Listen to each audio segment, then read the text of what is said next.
क्या है mother of all deals? Bharat को आखिर इससे क्या फायदा होगा?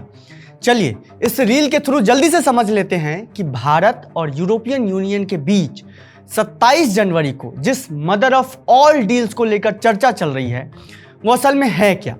साथ ही ये भी जानेंगे कि भारत को इससे आखिर क्या फायदा होगा।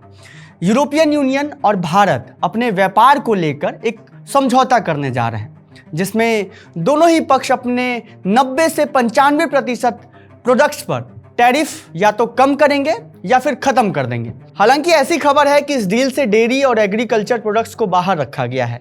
भारत इस डील में अपनी तरफ से कार्स, फार्मा, प्लास्टिक्स आदि पर टैरिफ कम करेगा। इससे ईयू को फायदा मिलेगा। वहीं ईयू कपड़े, लेदर, फुटवेयर सहित कई प्रोडक्ट्स पर टैरिफ कम या खत्म करेगा जिससे भारत को फायदा पहुंचेगा।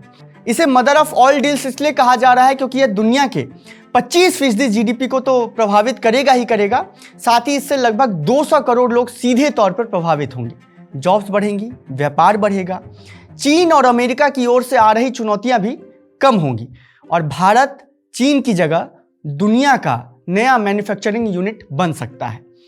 कस्टम्स को भी इस डील से आसान बनाया जाएगा। डिजिटल डॉक्यूमेंटेशन जैसी तकनीक पर भरोसा जताया जाएगा ताकि काम में तेजी आए। इस डील के बाद साल 2031 तक भारत की तरफ से ईयू को होने वाला निर्यात 50 अरब डॉलर तक बढ़ सकता है। ईयू के 27 देशों का कुल बाजार 22.52 ट्रिलियन डॉलर का है। यानी इतने बड़े बाजार में भारत के सामान बिना किसी टैक्स के बेचे जा सकेंगे। इससे ये प्रोडक्ट्स यूरोप में सस्ते हो जाएंगे और ज़्यादा बिक्री होगी। बाकी ऐसे ही खबरों के लिए बने रहिए आप विट्टी चोखा के साथ। शुक्रिया।